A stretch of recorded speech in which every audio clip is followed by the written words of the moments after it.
Hola a todas y a todos. Quiero aprovechar este espacio para comentar con ustedes dos elementos muy interesantes de la cooperación sur-sur. El primero de ellos es el relacionado a la cooperación sur-sur en el marco de las relaciones internacionales y el segundo, la relación entre la cooperación sur-sur y el desarrollo en el ámbito latinoamericano. Tomaré unos minutos para hacer estas explicaciones. Comenzando entonces por la cooperación sur-sur en el marco de las relaciones internacionales. Para comenzar, diré que la cooperación internacional para el desarrollo, en líneas generales, encuentra un espacio propio en las teorías y en la práctica de las relaciones internacionales. Es una política pública mucho más cercana a la política exterior de los estados que al altruismo y a la solidaridad internacional. Si bien es cierto que el componente solidario suele estar presente en buena parte de sus actuaciones, también lo es que la cooperación responde a una serie de lineamientos políticos que marcan la esencia de sus actuaciones en el campo de las relaciones internacionales. En perspectiva histórica, la cooperación para el desarrollo ha sido tratada más desde la ciencia política y desde la economía que desde las relaciones internacionales. Desde la ciencia política en cuanto a ejercicio de poder y su vinculación con la política exterior, y desde la economía por sus repercusiones en la idea del crecimiento económico de los países que tanto ha marcado las teorías básicas que se manejan en el campo de la cooperación internacional para el desarrollo. No obstante, y citando aquí a José Ángel Sotillo, uno de los paraguas que mejor permite estudiar e indagar sobre la cooperación para el desarrollo son las relaciones internacionales. En la medida en que en el marco más amplio de las ciencias sociales como ciencia y como en la teoría, plantean una comprensión pluridimensional de las dinámicas de la sociedad internacional, con una visión de conjunto que, sedimentada en pilares como lo político, lo económico, lo geográfico, lo histórico, lo jurídico o lo cultural, permite una aproximación gradual al ámbito del desarrollo y a la cooperación para el desarrollo. Para Paruselli, la cooperación para el desarrollo abarca los estudios del desarrollo, pero también de las relaciones internacionales, al ser entendida como la transferencia de los recursos de unos estados a otros, comprendido dentro de las políticas exteriores de los primeros. Otro aspecto de la cooperación internacional de desarrollo puede ser abordado desde otras disciplinas, como la economía, evidentemente. Sin embargo, entender por qué existe la cooperación para el desarrollo y por qué el formato o la distribución geográfica actual en un campo como las relaciones internacionales consigue un espacio muy propicio para entenderlo. Visto el contexto histórico en el que se consolidan las relaciones internacionales, debemos recordar que su objeto de estudio se centraba inicialmente en el binomio guerra y paz, y sus máximos exponentes fueron académicos anglosajones. Estos influyeron de manera determinante en las corrientes de pensamiento que fueron exportadas al resto del mundo, de las que destacan tres, fundamentalmente: la realista, el transnacionalismo y la estructuralista. En palabras de Celestino del Arenal, el ascenso de Estados Unidos a la categoría de gran potencia, a pesar de las ambigüedades de la política exterior de ese país entre 1920 y 1930, actuará como un motor de creciente atención que se presta a las relaciones internacionales. De ahí que el autor nos refiera el eminente carácter norteamericano teórico de esta ciencia. Dada la evolución de las relaciones internacionales, puesto que estas van unidas a la política exterior de las grandes potencias, quienes fueron las que formularon los postulados teóricos, lo hacen en función de su visión del mundo y de sus intereses. Es así como una vez más asistimos a capítulos de la historia en las que solo una forma de ver y entender el mundo se extienden o se imponen, según cómo se vea, como un conjunto absoluto y monolítico al resto del planeta. Citando nuevamente a José Ángel Sotillo, subrayamos ese predominio absoluto de una forma de ver, entender y practicar la vida internacional basada en una visión claramente etnocéntrica, dibujada y entendida universalmente desde Occidente. Esta es una buena medida para poder entender cómo se ha puesto al servicio de los intereses de las grandes potencias, de los países ricos y poderosos, buena parte del cuerpo teórico que utilizamos en las relaciones internacionales y en la cooperación para el desarrollo en general. Así visto, la cooperación internacional, de la mano de las concepciones del desarrollo y de las relaciones internacionales, han dejado su huella en el devenir histórico, político, económico, social, cultural y ambiental de los países del sur. Por ello es importante ubicar las teorías de las relaciones internacionales desde un ángulo crítico, desde las ciencias sociales, y esto es cómo los diversos actores construyen un discurso teórico a partir de sus propios intereses. La cooperación internacional para el desarrollo no ha escapado de esa estructura que llamamos de pensamiento único o una visión única del mundo construida desde el norte de Occidente. Cuando nos adentramos en el estudio de esta disciplina, se observa cómo, muy a pesar de tener un claro origen en lo que podría considerarse una modalidad de cooperación norte-norte, porque no debemos olvidar que el primer antecedente que tenemos registrado de cooperación internacional para el desarrollo entendida desde el punto de vista oficial fue el Plan Marshall. y la evidente existencia de otras modalidades de cooperación en todo su entramado histórico, institucional y doctrinario gira en torno, los estudios y el planteamiento de la cooperación internacional gira en torno a una modalidad de cooperación que es la norte-sur, la que va de los países desarrollados o considerados desarrollados a los países considerados en desarrollo. Eso es una consecuencia directa de los conceptos que se han manejado en nuestra historia contemporánea, en nuestra disciplina, tanto en el ámbito político como técnico y académico, sobre el desarrollo y sobre la cooperación internacional para el desarrollo. En este sentido, la cooperación internacional no solo sería concebida como aquella que ofrecen los países desarrollados a los no desarrollados, ubicando en el norte a los países considerados desarrollados, industrializados, avanzados, y en el sur a los países no desarrollados o en desarrollo, menos avanzados o atrasados, consolidando con el paso de los años una estructura de pensamiento en la que, por ejemplo, una cooperación entre los países del sur o incluso una posible cooperación de los países del sur al norte no sería posible, ya que si el objeto del desarrollo es que los países consigan un estándar o un nivel de una calidad de vida determinado, no podrían ser ofrecidas por aquellos países que no fuesen considerados o categorizados como desarrollados. Por tanto, la cooperación entre los países del sur u otro tipo de cooperación desde el punto de vista técnico, político y académico no tendría cabida originalmente dentro del sistema de cooperación para el desarrollo. A día de hoy, los organismos internacionales, las agencias de cooperación internacional para el desarrollo ubicadas en los países del norte, los grandes centros de pensamiento y demás espacios propios de la cooperación internacional en su forma más ortodoxa, es decir, la cooperación norte-sur, está comenzando la tarea de ver cómo acompañar otras modalidades, como por ejemplo la cooperación sur-sur, en los esfuerzos por contribuir al desarrollo de los países del sur. Por supuesto, en su gran mayoría se encuentran en fases de estudio, en fases iniciales, pero pocas se plantean realmente la necesidad de refundar las rígidas estructuras que marcan la línea de trabajo de nuestro sistema y plantearse un sistema que realmente dé cabida a otras formas de pensar la cooperación internacional y otras formas de pensar el desarrollo, como una consecuencia lógica de los cambios y las dinámicas que estamos observando en el mundo. A mi entender, la preeminencia de la cooperación en su forma más ortodoxa, de la modalidad norte-sur en el contexto de las relaciones internacionales, podría conseguir explicación en algunos de los siguientes razonamientos. El primero de ellos es que en el contexto de la Guerra Fría, ambos bloques se autopresentaban como los ejemplos a seguir para obtener el éxito de las naciones y el bienestar, buscando entre los países del sur aliados y seguidores, pero no para compartir, como bien nos decía Vijay Prashad, el timón, sino para dirigir ese barco de las relaciones internacionales, sentando las bases de un sistema vertical de la ayuda norte-sur, que es una de las principales características del sistema, la evolución del sistema internacional más clásico, ¿no? Aun cuando en ese mismo contexto también surgieron otras prácticas, además de la norte-norte, también se dieron las prácticas de la cooperación sur-sur.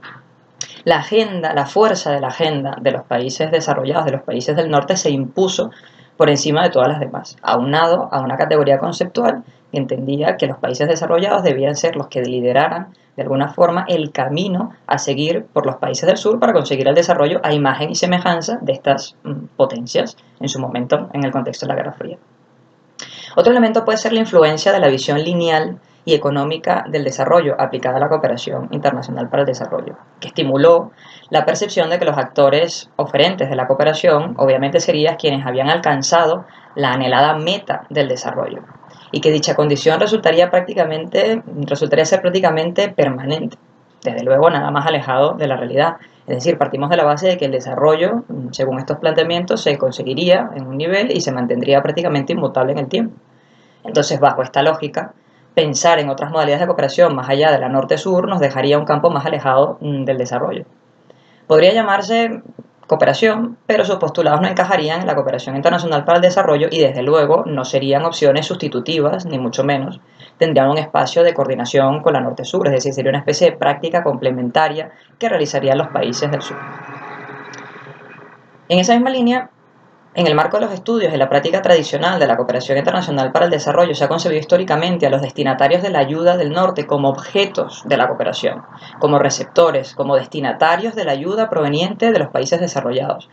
Es decir, se les construyó como objeto de la cooperación, como receptores y aprendices de las fórmulas necesarias para conseguir ese tránsito a la modernidad, a la industrialización, al progreso económico. Por tanto, hasta que estos no consigan superar sus problemas de desarrollo, no estarían dadas todas las condiciones materiales para que formasen parte de ese club de oferentes de la cooperación. Es decir, se conceptualizó a los países del sur como objetos y no como sujetos en el campo del desarrollo.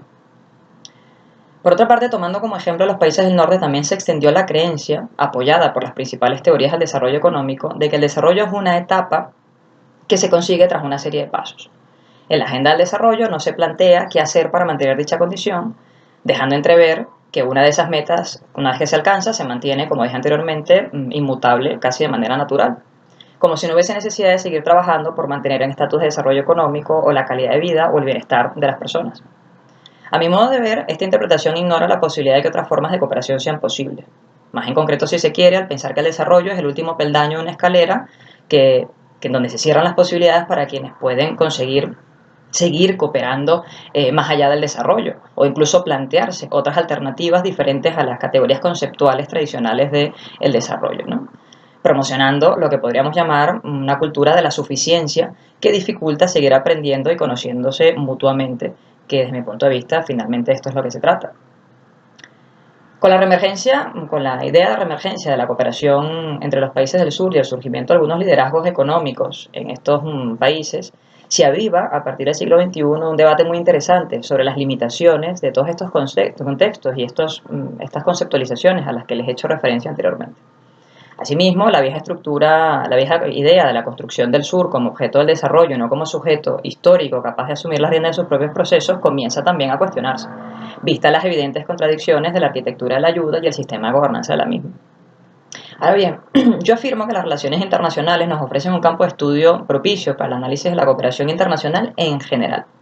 Esto a pesar de que el mayor abordaje se ha realizado desde la economía y la sociología.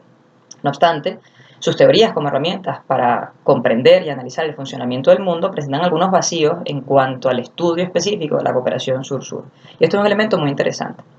Claro está, no desconozco la importancia y el valor del amplio abanico de teorías en el ámbito de la cooperación internacional, pero específicamente para la cooperación sur-sur son de alcance limitado, ya que entre otras razones la cooperación sur-sur es el devenir de una praxis viva y en constante movimiento que tiene lugar bajo un contexto y una lógica no siempre coincidente con las del norte y sus teorías. Además, la cooperación sur-sur se desenvuelve en lugares en los que podemos encontrar otras formas de pensamiento que pueden llegar a retar los universalismos planteados desde el norte y que, entre otras cosas, pareciera que intenta construir una historia de futuro distinta a la historia del presente y a toda la narrativa que hemos conocido de nuestra historia contemporánea. Es cierto que las relaciones internacionales nos facilitan la comprensión de diferentes motivaciones que llevan a los actores del sistema internacional a cooperar o a no cooperar. Pero también lo es que en nuestra historia reciente la complejidad de las relaciones internacionales y de las interacciones entre los diversos actores es mucho mayor y hay que hacer un esfuerzo también mayor en el análisis, lo que nos llevaría a un interesante ejercicio de reflexión sobre las teorías que aplicamos y su utilidad. Por ejemplo, podríamos tomar en cuenta que esas interacciones entre los actores del sistema se dan en un contexto de desigualdad estructural, por lo que la cooperación no necesariamente representa la misma utilidad estratégica para todos los actores. Si bien para unos la cooperación puede ser beneficiosa para consolidar o mantener posiciones de poder exterior, para otros podría suponer una alternativa para revertir los efectos negativos de las desigualdades internacionales o intentar alterar el orden mundial. Según Alejandra Ripoll, la política económica internacional tiende a la cooperación y a la integración, lo cual se traduce en una clara defensa de la cooperación sobre el conflicto.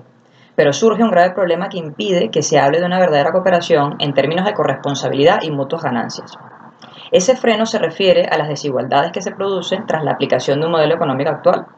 en circunstancias de asimetría no solo en términos de poder, sino también en términos de poder económico, tecnológico y político, donde se arrojan resultados que pueden traducirse como espacios de conflicto, de tensiones en los diálogos norte-sur. Obviamente por los efectos nocivos que produce la aplicación de ciertos cuerpos teóricos cuando en la realidad internacional nos encontramos en una situación de asimetría estructural. Este ejemplo nos muestra una pequeña fisura que nos invita a realizar un análisis mucho más amplio de por qué se coopera tanto en los países del norte como en los países del sur.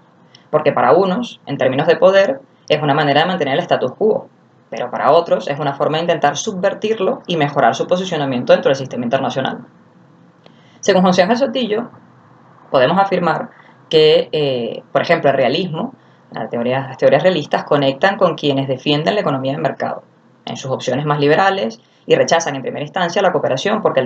la cooperación para el desarrollo por su vasta inutilidad. Desde el transnacionalismo, por su parte, se entiende que es un mecanismo de la cooperación, es un mecanismo básico del esfuerzo conjunto internacional para abordar cuestiones como el hambre y la pobreza. Pero desde enfoques más estructuralistas se rechaza de plano la ayuda, al identificarse como un instrumento legitimador de la situación del subdesarrollo que hunde sus raíces en el sistema capitalista mundial. Con ellos vemos tres corrientes teóricas que plantean opciones diferentes para poder comprender y ubicar a la cooperación internacional en un marco de relaciones internacionales desde el punto de vista teórico.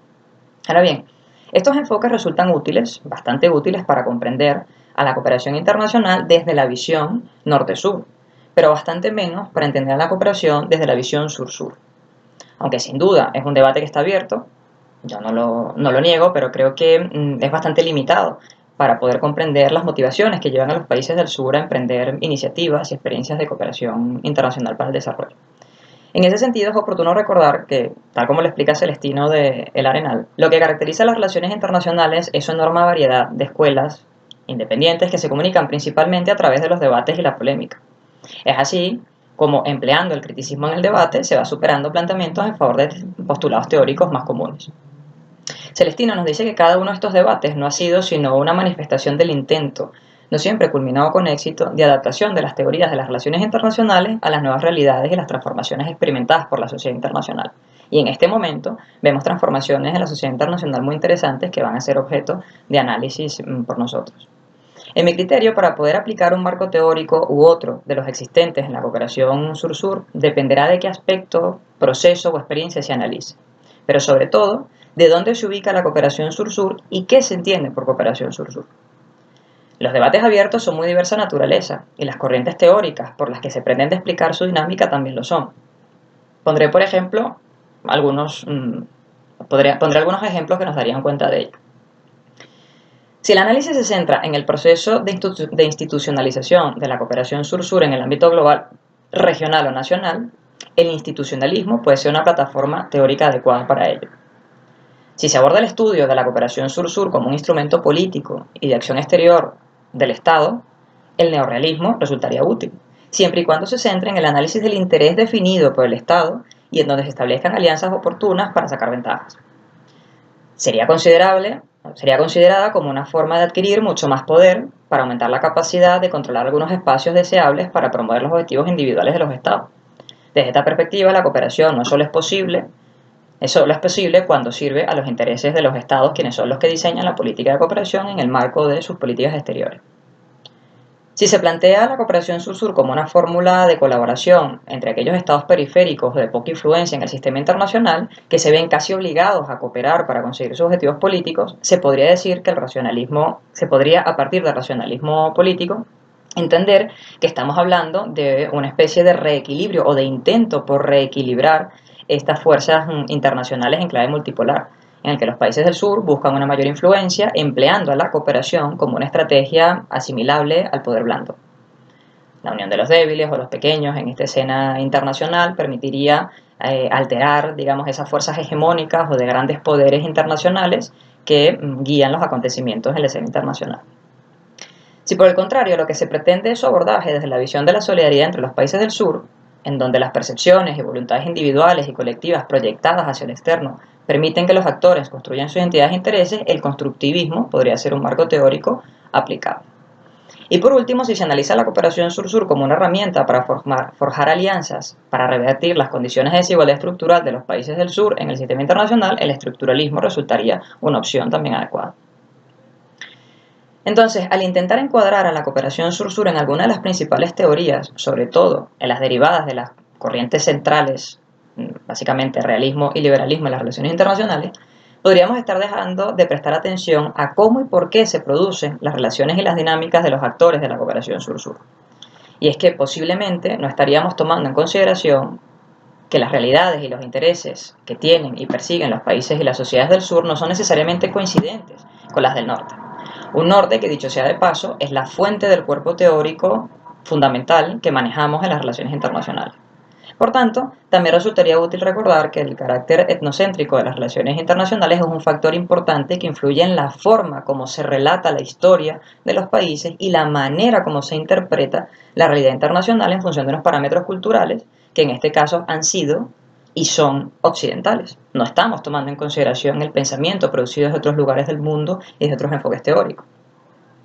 La idea de influir en la reconfiguración del mapa político internacional a través de la participación de un sistema multipolar y desplazar a las grandes potencias, por ejemplo, en el caso de Estados Unidos, de su posición de potencia hegemónica, tanto en el plano práctico, político, como en el teórico académico, se encuentra en una serie de aproximaciones de carácter crítico que cuestionan los postulados de las principales corrientes que han dominado tradicionalmente la literatura en materia de relaciones internacionales y que han conseguido influir mucho en el diseño de nuestro sistema internacional de cooperación para el desarrollo. Lo que además forma parte de una corriente de pensamiento más encaminada a mantener cierto control sobre los procesos que se llevan a cabo en los países del sur.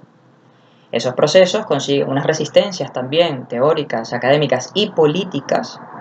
encaminadas a la autonomía y a la autoafirmación por parte de los países del sur.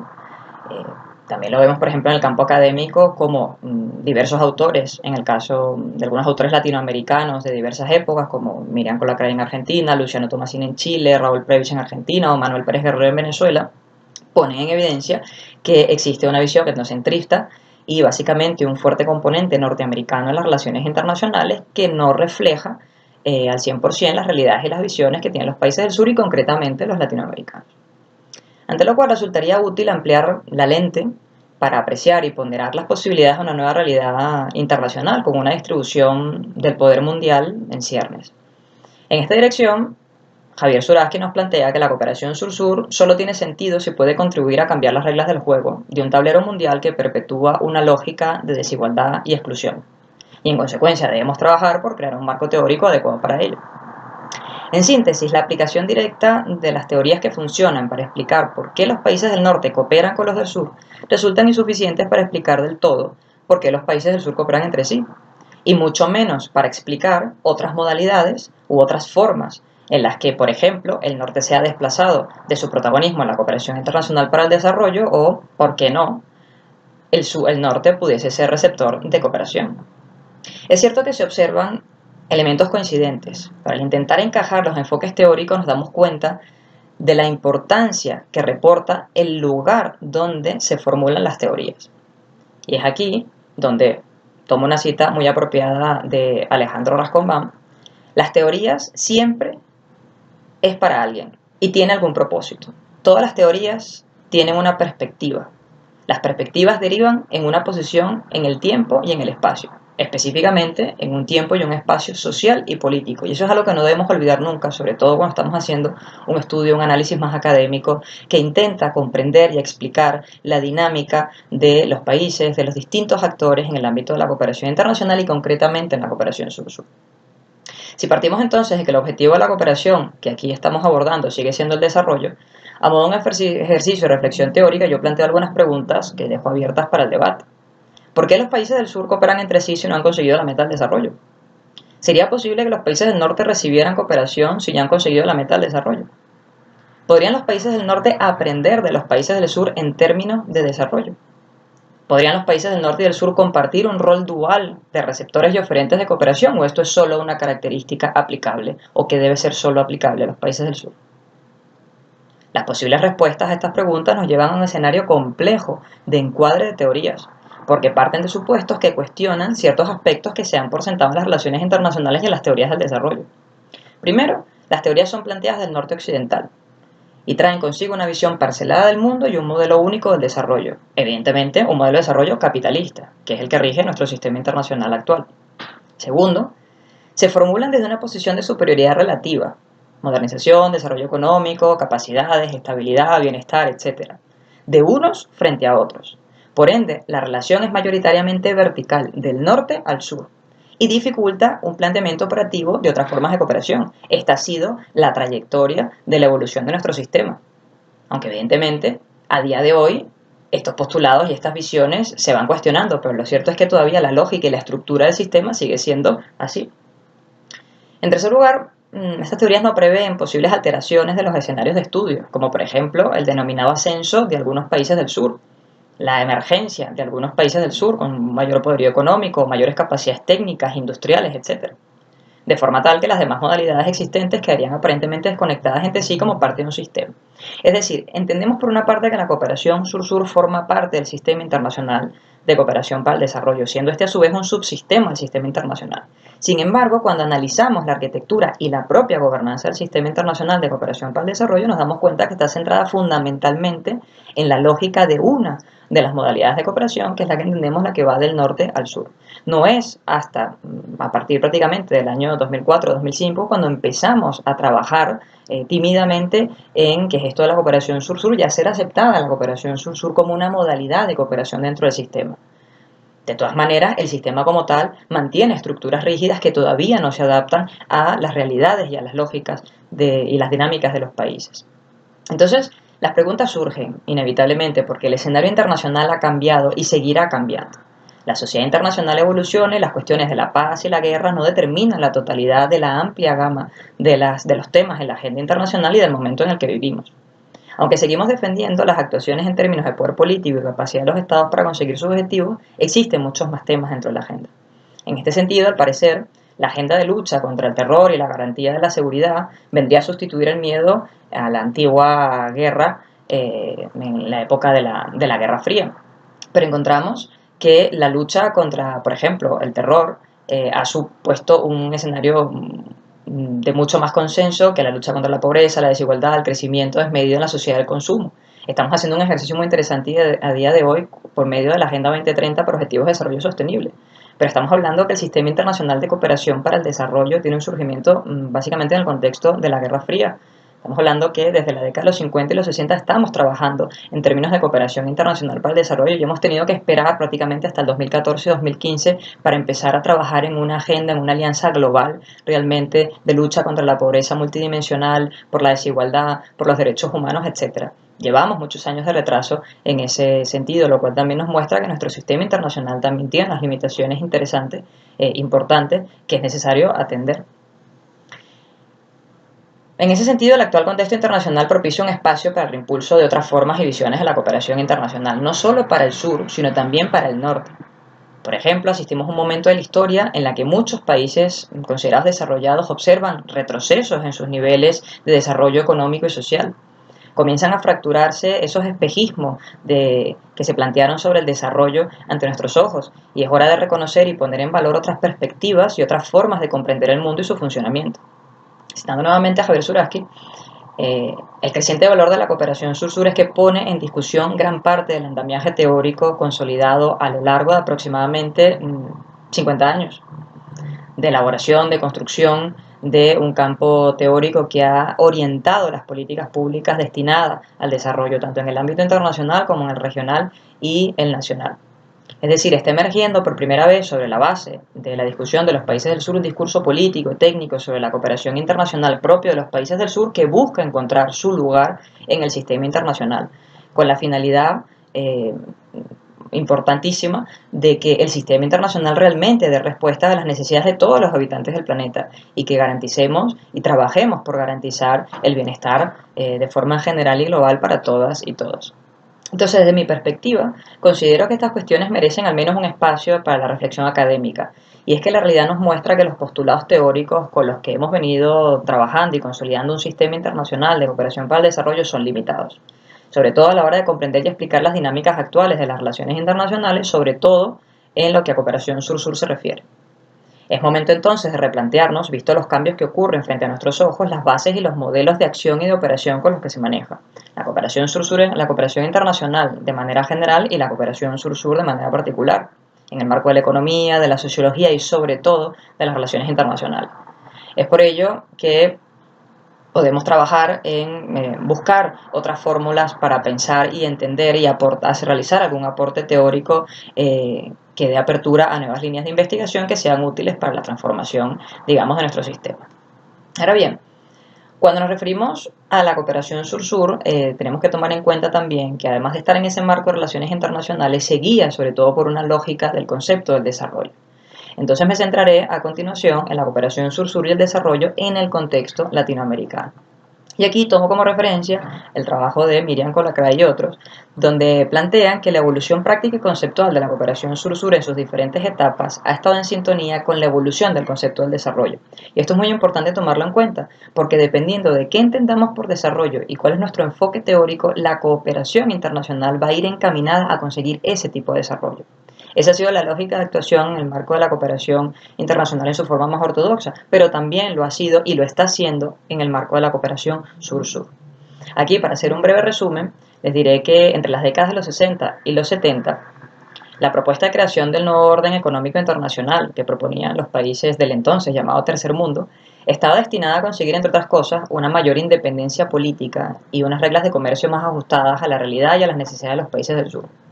El enfoque era claramente económico y su estrategia era fundamentalmente política, materializada, obviamente, en la cooperación entre los países del sur, lo que en su momento llamamos cooperación técnica entre países del sur. Puesto que se concebía que para poder conseguir el desarrollo económico se debía apostar por un incremento de los ingresos nacionales y su acumulación, por supuesto. Esos ingresos nacionales iban a incrementarse a través de las exportaciones y con una clara intención de influir en los precios de las materias primas. Es decir, se tenía la idea de que crecimiento era equiparable, que desarrollo era equiparable a crecimiento económico. La vía para poder conseguir ese desarrollo económico, evidentemente, era la industrialización, era la diversificación de la economía, según algunos, y otro era la hiperespecialización, en este caso en los países del sur, en la producción de sus materias primas, pero a ciencia cierta había que incrementar el comercio internacional para poder tener mayores recursos para poder financiar las políticas de desarrollo. En el contexto latinoamericano, se asumió que el desarrollo era la última etapa de una serie de pasos necesarios que implicaban la modernización y la especialización de la producción. Se empleó una amalgama del paradigma de la modernización con un matiz derivado de la escuela de la dependencia y del estructuralismo, y se apostó, en el caso de la Comisión Económica para América Latina, por la estrategia de modernización e industrialización nacional con un fuerte apoyo del Estado, para abastecer al mercado nacional con producción local, para luego incursionar en los mercados internacionales con exportaciones de productos mucho más competitivos. En ese periodo, tanto la cooperación norte-sur como la cooperación sur-sur se concentraron en apoyar dichos procesos de modernización productiva. La primera, la cooperación norte-sur, mayoritariamente en su dimensión económica, y la segunda, la cooperación sur-sur, a través de la dimensión técnica con el intercambio de expertos y técnicos industriales, por ejemplo. Por eso es que en sus inicios la cooperación sur-sur se le denominó cooperación técnica entre países en desarrollo y hacía mucho énfasis en el intercambio técnico y el fortalecimiento técnico. En los años 80, tras el desmoronamiento de las propuestas provenientes del estructuralismo cepaliano y las consecuencias de las políticas de apertura económica y de ajuste estructural, los países del sur tuvieron que hacer frente a grandes dificultades económicas. Debemos recordar que en esta época estamos hablando de la crisis de la deuda, ocasionadas fundamentalmente por todas las deudas contraídas con las instituciones financieras internacionales, manteniendo aún como premisa que el desarrollo económico era fundamental para superar la etapa de su desarrollo, aun cuando se tomaban en consideración otros factores no económicos, pero centrados en la idea de que el crecimiento era fundamental. En esta década se avanzó tímidamente en el establecimiento de las bases de la cooperación económica entre los países del sur, aunque claro está, las duras condiciones económicas limitaban la posibilidad de crecimiento económico dada la crisis de la deuda. Lo que en principio podría parecer un terreno fértil para el desarrollo de la cooperación sur-sur se diluyó en la búsqueda de salidas individuales por parte de los países a la crisis.